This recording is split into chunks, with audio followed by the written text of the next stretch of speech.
Hey, it's God's Comic, Brad Stine, with another special edition of Brad Stine Has Issues. And I should give you fair warning, if you're easily triggered, this is not the episode for you, because we're going to be talking about triggers, muzzles, and magazines. Stay tuned.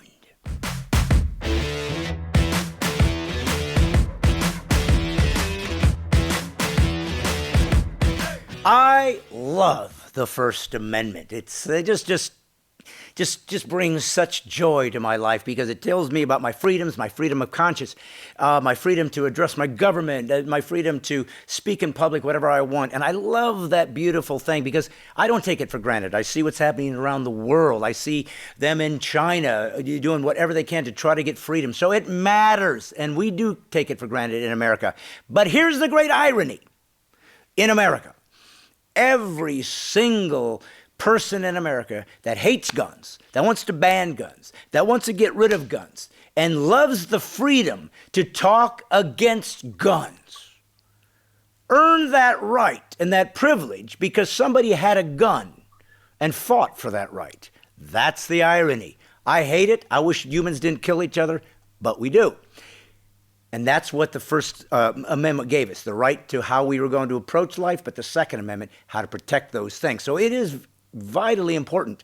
And nobody would I rather share this time with about this beautiful subject of guns and ammo is the constitutional coach, my good buddy, my partner in crime, Rick Green, in the Comedy Constitution Tour. Rick, how you doing in Texas? And is your muzzle still warm? No, it's been too many days since I shot, but I am now today carrying my Guncrafter 1911 45 caliber, really nice weapon. What's your favorite weapon? If your favorite, absolutely, you just sort of. Yeah, that's the one. I caress her, and when I leave for a trip, I pack her first, and then I ask my wife if she wants. That's sweet, and I love you call her a her. I love that. That you gendered her. That's nice. Well, listen, we have been. By the way, you were talking about people that they got that right to speak out against guns. From people that use guns. They also usually, those celebrities that are standing up speaking against guns are surrounded by their security team that has guns to protect them. Yeah. What are you trying to imply there? Yeah. No hypocrisy at all. Okay, I just wanted to make sure I understand. No, I know you wouldn't be drawing in any conclusions.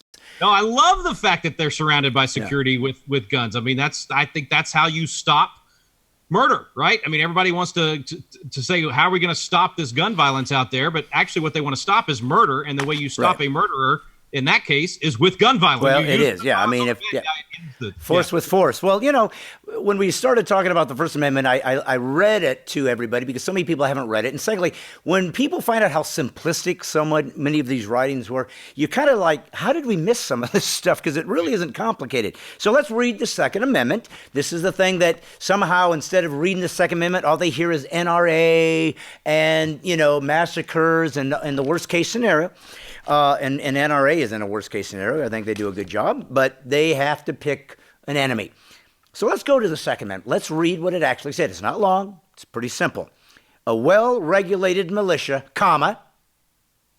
so that starts with one idea, being necessary to the security of a free state, so the militia is in regards to defending the state, I guess, or if there was someone attacking you, you could defend yourself. The right of the people to keep and bear arms, separate section, separate idea, individuals able to keep arms, shall not be infringed. It's that simple.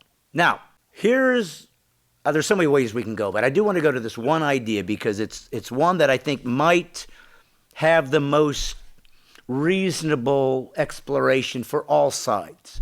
The one thing I hear is they say, all right, let's just pretend that we buy into the Second Amendment, the freedom of religion, the freedom of a citizen to carry, because the founders knew what it was like to not be able to defend themselves against a tyrannical government, so they want to make sure that never happened to us. But what I hear is, and I think it's worthy of an exploration, there is a new gun culture, because when they wrote the Second Amendment, it was muzzle-driven guns. It took some time to load them, shoot them. They weren't great, accuracy. And that's not what we have now. We have a high-tech, sophisticated, multi-shooting round guns. And what they'll say is they didn't know that one day we're going to get weapons that are going to be beyond their imagination in the destruction they can do if they're misused. Do you believe the Constitution somehow was able to address the idea that maybe technology might cause us to have to reevaluate the pragmatic writings of the Second Amendment, that maybe we do need to be aware of that and not act as though that doesn't come into play? You know, I always address these issues from a standpoint of what is the principle, what is the reason that thing was put, or that right or that protection was put into the Constitution. What's the principle we're trying to protect, and what's the principle for making a change? And the reason I start with that, and I don't want people to think I'm being flippant here, but if that was our approach, if we said because technology's changed, the principle needs to change, if we applied that to, for instance, freedom of speech, then you have rapid fire freedom of speech now through social media and through outlets that give the individual the ability to influence culture and influence the debate and the discussion in ways the founders could never have imagined would be possible. So does that mean then that we need to change freedom of speech? Is where I would use for an analogy on that. In terms of the Second Amendment itself, you also have to address the question of what is the militia, right? That's the one that usually confuses people because it starts with that. And to know that, you have to go back to that day, read their writings, look at what it was. And it was every man that could fire a rifle. The militia was the individual. It was you being able to grab that musket off of the mantle and march off to protect, as you said, the state, or in this case, most of the time, the community. That's what the Lexington Minutemen were, was literally the pastor and his parishioners, people in his church. A pastor. It was a pastor. Isn't that beautiful? I don't see a lot of pastors leading their men out to defend their territory. We need more of it, man. We need more of it. But anyway, so that's what militia meant. It's all about that phrase that says the right of the people, so it is the individual, your right to keep and bear arms shall not be infringed. So the question is why? What's the principle behind that?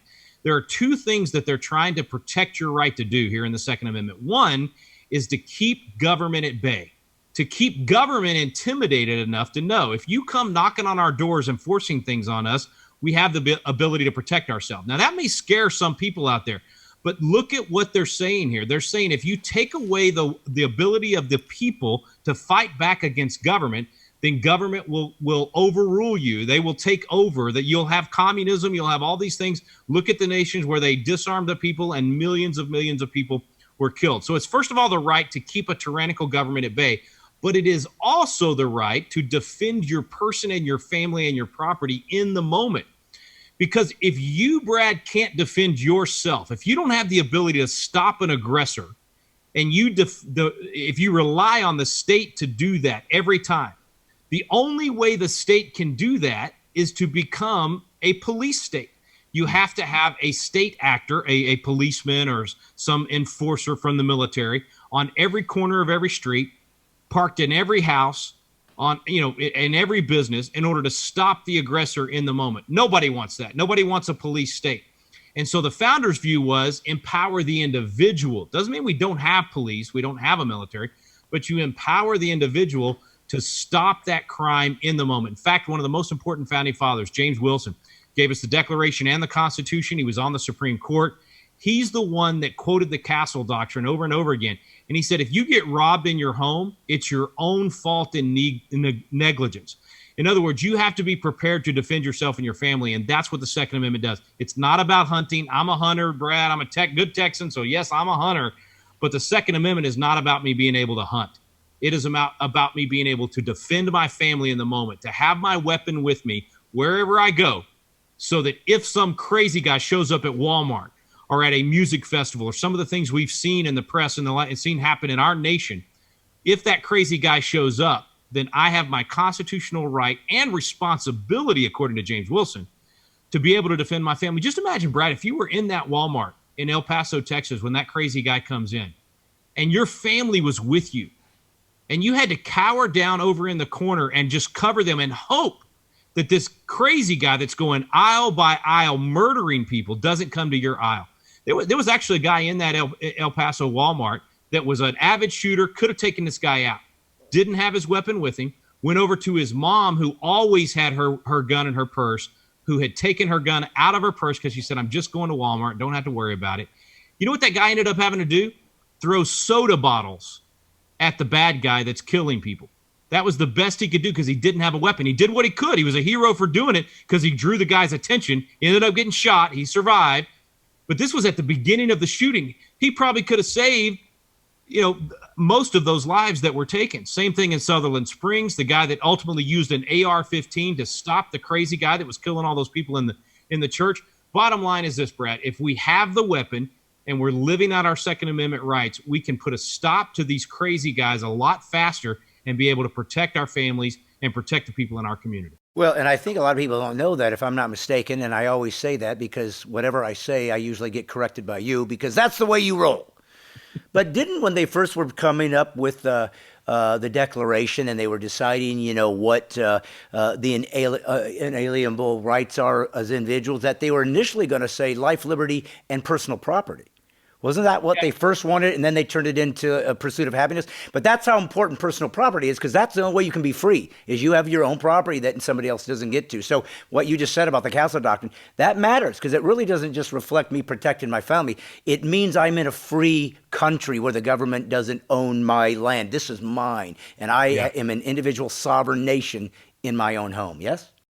I'll just do a quick side trail on that real quick. It was life, liberty, and property because that's what John Locke would often write. But when Jefferson copied, he basically, according to Richard Henry Lee, copied the Declaration from Locke's two treatises of government. When he did that, he also referenced Locke's essay on human understanding, which is where he got pursuit of happiness. And what he was saying was, you don't have to have actual physical property in this American economic system to pursue happiness, but being able to have free enterprise and do with your property what you want, and not only physical property, but also mental property and whatever you had on your person whenever you traveled, being able to protect those things. That's what he expanded it from just property, pursuit of happiness, broadened it to mean other things, basically you pursuing your free enterprise. So that's why he did that. But you nailed it. It's a fundamental part of freedom. If you don't have free property and you don't have the ability to defend that property, and free property socialist out there, I don't mean that means you get free property from everybody. I mean, you have the freedom to do with your property what you mean. If you don't have those things, you don't have true freedom. Amen. Well, listen, we are out of ammo right now. I've just completely eliminated my mag. I don't want to trigger people, but we're going to have to put an end to this. I'm not trying to put a gun to your head. I'm just saying we need to stop. But I'm going to continue. We're going to have one more episode because there's a few more things that need to be talked about. This is an important issue. It matters that we can protect ourselves, but there's a lot out there that's evil, that's been destroying America, and we need to talk about it. So we're going to go back there. But for right now, if you believe in the First Amendment, you got to believe in the Second, and we'll be talking about it on the next issue. And if any of this bothered you or you disagree with it, I don't care. At least we're here to be free enough to talk about it. That's what liberty is. That's why PC free is liberty. Talk to you soon, folks. I'm going to ammo up. Hey, all you original Constitution haters, like and subscribe to my channel while you still have the constitutional right to do so. Also, hit the notification bell. You don't have to. It's a free country, thanks to the Constitution. And watch one of these videos so you can hate me even more. Because believe it or not, trolls, you're actually making me more popular. I love you. That's what free speech is all about.